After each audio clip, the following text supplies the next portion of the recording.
তো প্রথম যে পেশেন্ট যে আমাদের প্রসেনজিৎ পেশেন্ট প্রথম যখন আসছে আমার কাছে অলমোস্ট 6 মান্থস ব্যাক।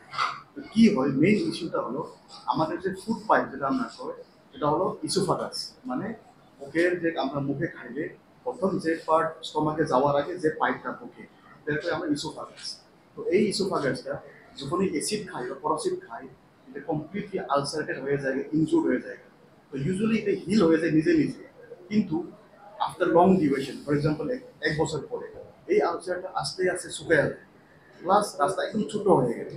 তো তাইলে মোটামুটি কিছু কিছু অল্প অল্প খাইতে খাইতে 6 মান্থ 1 ইয়ার খাইছে, এরপরে আর শুধু জলও খাইতে পারছিল না। তো জল যখন খাইতে পারেনি তখন গ্যাস্ট্রো ডিপার্টমেন্ট তাকে রেফার করা হয়েছে বাইরে কোনো জায়গা থেকে এন্ডোস্কোপি করার পরে। তো এন্ডোস্কোপি করার পরে আমি দেখছি যে তাদের যে খাইনারি পিন পয়েন্ট একদম পিনের মতো ছোট রাস্তা হয়ে গেছে।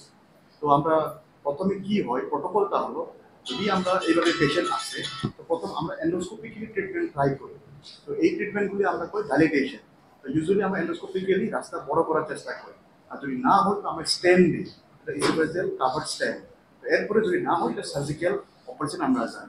তো প্রথমে যখন আমরা অ্যাটলিস্ট 5 অ্যাটেম্পটস ট্রাই করতে ডাইরেক্ট করার, কিন্তু ডাইলেশন করার পরেও তাইলে রাস্তাটা বড় হয়নি। কারণ যদি শর্ট সেগমেন্ট যদি 1 to 2 সেন্টিমিটার যদি স্ট্রিকচার হয় তো usually response dilatation endoscopy therapy. কারণ এখানে আমাদের রেগুলার 2 to 5 পেশেন্ট ডেইলি সপ্তাহ বা 2 সপ্তাহ পর পর এসে এখানে ডাইলেটেশন করে তারা ভালো রেসপন্স করছে। কিন্তু তাইলে যে প্রসঞ্জিত তাইলে একদম রেসপন্স নাই, মানে তাইলে যে স্ট্রিকচার 1 মিলিমিটার যে ডাইলেটেশন এটাই আর বড়ই হচ্ছে না। কেন? তাই লেন্থটা একটু বড়, তাই স্ট্রিকচারটা মানে যখন লম্বা স্ট্রিকচার হয় তো এন্ডোস্কোপিক্যালি ইট ইজ রিফ্লেক্টরি করে আমরা 3 বার 5 বার করবো প্রোটোকল ভাবে আমরা 5 বার পর্যন্ত ডাইরেক্ট করে, যদি না হয় তো আমরা স্ট্যান্ড দেই, স্ট্যান্ড বসিয়ে দিই, অপারেশন লাগে। আর যখন লম্বা স্ট্রিকচার হয় তখন তো আমার মেডিকেল যে স্ট্যান্ডগুলি আছে ইউজুয়ালি ওই লেগ থেকে বেশি যদি স্ট্রিকচারটা বা রাস্তা ছোট যেটা বেশি লম্বা হয়ে যায় তো স্ট্যান্ডও আমরা দেওয়া হয় না। তো এই ক্ষেত্রে আমরা হেল্প লাগে ফ্রম গ্যাস্ট্রো সার্জারি আর সিটিবিএস। তো যখন আমরা সিটিবিএস যেহেতু আমাদের গ্যাস্ট্রো জয়েন করছে কয়েক মাস পরে, তো তিনি যখন জয়েন করছে লগে লগে আমাকে ফ্রম অক্টোবর ইটসেলফ আমি তাদের কাছে রিফার করছে, তাই ফলো আপ করছে, এরপরে তাই অপারেশনের জন্য প্রস্তুত হচ্ছে। তো প্রবলেমটা হলো তাই যেহেতু অলরেডি ফর 6 মান্থের বেশি কিছুই খাইতে পারতেছে না, তার বডি ওয়েট কত হবে? Body weight will go to from 60-70 একদম 20-30 চলে যেতে পারে। এরপরে আমাদের যে অপারেশন করতে গেলে তো বডি ওয়েট লাগে। তো এই যে বডি ওয়েট বিল্ড করা, এখানে স্টেপ বাই স্টেপ অপারেশন হয়, অবশ্যই এটা ডক্টর মিত্র স্যার বলবে। তাদেরকে নিউট্রিশন বিল করা হয়েছে একটা প্রথম অপারেশন নিয়ে। এরপরে বডি ওয়েট যখন বাড়ছে তখন মেজর অপারেশন যেটা আমরা কয়েকদিন আগে করেছি এটাই হয়েছে। তো এখন যে ফাইনালি যে প্রসেসটা ফ্রম এন্ডোস্কোপিক থেকে সার্জারি নিউট্রিশনাল বিল আপ সার্জারি, এরপরে এখন মেজর সার্জারি।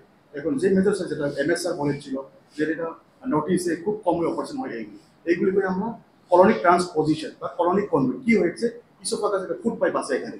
তো এটা যখন নষ্ট হয়ে যায় রাস্তা ছোট হয়ে যায় এই পার্টটা আমরা লার্জ ইন্টেস্টাইন ফাইনালি মধ্যে ইসোফাগাস স্টোমাক স্মল ইন্টেস্টাইন, এরপরে আছে লার্জ ইন্টেস্টাইন। তো লার্জ ইন্টেস্টাইনে আমরা নিচের পার্টে আছে এটা পুল আপ করে এখানে আলাদা আর্টিফিশিয়াল একটা ইসোফাগাস ফুড বানিয়ে দেয়।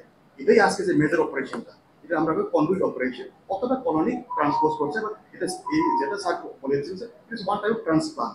এই ট্রান্সপ্লান্ট নিজের বডি অর্গানে আমরা নিয়ে অন্য জায়গাতে আর্টিফিশিয়াল ভাবে এটা বানিয়ে দিই, যে ফুড পাইপটা আমরা আর্টিফিশিয়ালি যে ইন্টেস্টাইনকে আমরা ফুড পাইপ বানিয়ে দিই।